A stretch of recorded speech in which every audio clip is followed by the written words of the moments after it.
का ये प्रश्न होता है कि घर का मंदिर किस दिशा में होना चाहिए। साधना जब हम करें तो दिशा क्यों आवश्यक है, आखिर दिशा के बारे में क्यों बोला जाता है कि पूर्व दिशा में, उत्तर दिशा में, दक्षिण दिशा में, इस दिशा में रहकर आपको पूजा करनी है और मंदिर किस दिशा में होना चाहिए। तो अधिकतर लोगों के मन में ये शंका है, तो आज की वीडियो में मैं इस शंका को दूर करने वाला हूँ। वीडियो में बने रहना लास्ट तक ताकि आपको बारीकी से एक एक चीज़ समझ में आए। वीडियो को स्किप मत करना वरना ये जानकारी आपसे निकल जाएगी। अगर आप पहली बार चैनल पे हो तो चैनल को सब्सक्राइब कर बेल आइकन को दबाना और लाइक और शेयर जरूर करना। देखिए, सबसे पहले मैं आपको बता दूं, तो दिशा की बात आती है कि पूजा घर किस दिशा में होना चाहिए। सबसे पहले अगर देवताओं की बात करें तो उनके लोक के हिसाब से आपको दिशा का निर्धारण करना होता है।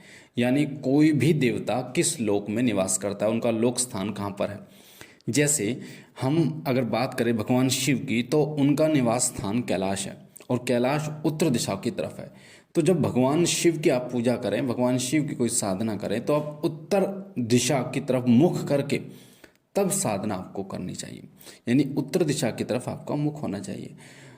अब बात करें माता वैष्णो देवी, माता वैष्णो देवी कहाँ पिंडी स्थापित है, वो भी उत्तर दिशा में है।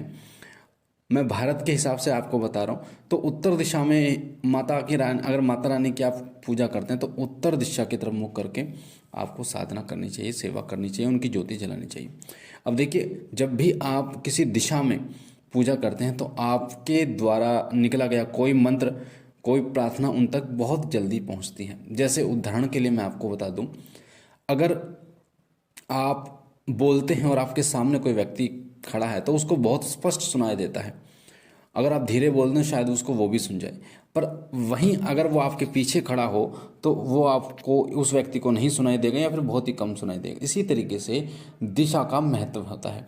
आप अगर उस मुख कि उस दिशा की तरफ मुख करके साधना कर रहे हैं, पूजा कर रहे हैं, मंत्र जाप कर रहे हैं, जिस दिशा में उस देवता का लोक है, तो बहुत जल्दी उन तक वो प्रार्थना पहुंचती है। ऊर्जा के माध्यम से बहुत जल्दी वो आपकी साधना सेवा फलित होती है। वैसे तो अगर हम बात करें वास्तुशास्त्र के अनुसार, तो वास्तुशास्त्र में अगर आप जाओगे, वास्तुशास्त्र के अनुसार जाओगे तो हर चीज़ में दिशा का महत्व है। उन्होंने बता रखा है घर किस दिशा में बनाना चाहिए, किचन किस दिशा में होनी चाहिए, बेडरूम किस दिशा में होना चाहिए, आपका हॉल किस दिशा में होना चाहिए, बाथरूम किस दिशा में होना चाहिए, दरवाज़ा किस दिशा में होना चाहिए। तो सभी, यानी कि अगर आप वास्तुशास्त्र के अकॉर्डिंग आप कुछ भी काम करते हो तो सुबह से लेके, उठने से लेके और रात के सोने तक सब वास्तुशास्त्र के अनुसार वो पहले से ही लिखा हुआ है। क्या आपको खाना चाहिए, किसके बाद क्या खाना चाहिए, किस उसके बाद ये पहन के नहीं नहाना चाहिए, वो बहुत सारी चीज़ें वास्तुशास्त्र के अनुसार हैं। तो वास्तुशास्त्र के अनुसार आप ना तो ज़िंदगी जी सकते हैं और ना आप रह सकते हैं।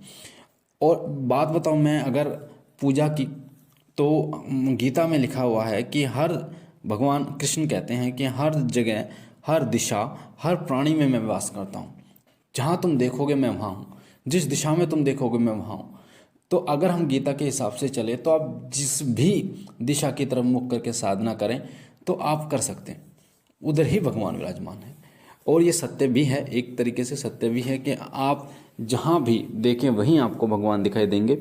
भगवान हर स्थान पर मौजूद हैं, हर जगह पर मौजूद हैं। और इसी तरीके से अगर आप चलते हैं, श्रद्धा, आपकी श्रद्धा ही देवता को जागृत करती है। आप कैसे भी पूजा करें, अगर आपकी अगर श्रद्धा है उस देव में तो वो बहुत जल्दी जागृत होते हैं। तो ये दोनों पक्ष होते हैं। एक पक्ष ये होता है कि आपको दिशा का ध्यान रखना चाहिए, एक पक्ष ये होता है कि श्रद्धा आपकी होनी चाहिए। और गीता के हिसाब से भगवान श्री कृष्ण ने लिखा हुआ है, कहा है कि हर स्थान पर मैं मौजूद हूँ। पर अगर साधना मार्ग में आप जाओगे, भक्ताई लाइन में अगर जाओगे, अगर आप भक्तों में अगर जाओगे, उनसे पूछोगे तो उनको दिशा से कोई लेना देना नहीं होता। भक्ताई में, साधना में अधिकतर जो साधक होते हैं उन्हें सिर्फ ये पता होता है कि हाँ ये मेरे इष्ट देव हैं, पूर्ण श्रद्धा के साथ मुझे इनकी साधना करनी है, इनकी सेवा करनी है। उन्हें ये जो पंडित जी बताते हैं या वास्तुशास्त्र के अनुसार या ज्योतिषाचार्य जो बताते हैं, उनको उनसे कोई लेना देना नहीं होता। तो वो अपनी पूजा पाठ करते हैं और उनकी फलित भी होती है। आप देख रहे होंगे कई लोगों के ऊपर सवारी आ जाती है, उनकी दिशा मायने नहीं रखती, सिर्फ उनकी श्रद्धा मायने रखती है। तो दोनों पक्ष होते हैं। पर फिर भी मैं आपको बता दूं कि दिशा का महत्व जो है वो साधना मार्ग में सबसे ज़्यादा हो जाता है, पूजा मार्ग में सबसे ज़्यादा होता है।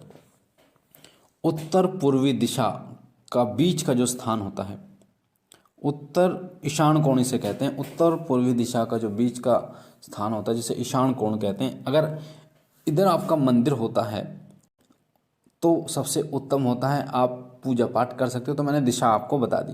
दूसरी बात मैं आपको बता दूं कि मंदिर जो है वो आपके जिस कमरे में आप रहते हैं उस कमरे में नहीं होना चाहिए। अगर किसी प्रकार मजबूरी हो तो इस प्रकार हो कि मंदिर जो है उसका जो पीछे का हिस्सा हो वो आपकी तरफ हो, ना कि आगे का हिस्सा, और उसमें पर्दा जरूर लगा होना चाहिए। शाम को तो पर्दा जरूर लगा दें पूजा करने के बाद। तो इस तरीके से आपको करना है। दूसरी बात ये कि मंदिर में कभी चप्पल पहनकर ना जाएं जिस कमरे में मंदिर हो। साथ ही पितरों के स्थान यानी जो पितरा का स्थान हो उसके साथ में आपका मंदिर नहीं होना चाहिए। आपने मंदिर भी वहीं बना रखा है और पितरों का स्थान भी आपने वहीं बना रखा है। मंदिर के आसपास चप्पल, झूठे बर्तन ना हो, गंदे कपड़े ये ना पड़े हों, ना ही मंदिर बहुत ऊंचे स्थान पर हो, बहुत ज़्यादा ऊंचे स्थान पर ना हो, ना बहुत ही नीचे स्थान पर हो। इतने पे हो कि आप बैठकर आराम से पूजा कर सकें। कई लोगों का ये भी प्रश्न होता है कि क्या खड़े होकर पूजा कर सकते हैं। खड़े होकर पूजा बिल्कुल आप कर सकते हैं, पर जो बैठकर आप आनंदित होकर और तसल्ली से पूजा कर पाते हैं वो आप खड़े होकर नहीं कर पाते। तो मैं तो यही कहूँगा कि आप बैठकर पूजा करें तो तसल्ली से आप कर पाओगे और अपने इष्ट देव की कृपा आपको प्राप्त होगी। तो श्रद्धा सबसे बड़ा चीज़ है। श्रद्धा अगर है तो कोई भी दिशा वो देवतुल्य होती है। बाकी मैं आपको बता दूं, जैसे मैंने आपको बताया कि देवताओं की जो दिशा होती है उस तरफ आप मुख करके अगर करते हैं, कोई भी स्थान जैसे सिद्धपीठ स्थान होते हैं अगर वो जिस दिशा में है उस दिशा में, मैंने आपको जैसे बताया कि कैलाश उत्तर दिशा में पड़ता है, तो उत्तर दिशा की तरफ अगर भगवान शिव की उपासना की जाए तो बहुत जल्दी भगवान शिव प्रसन्न होते हैं।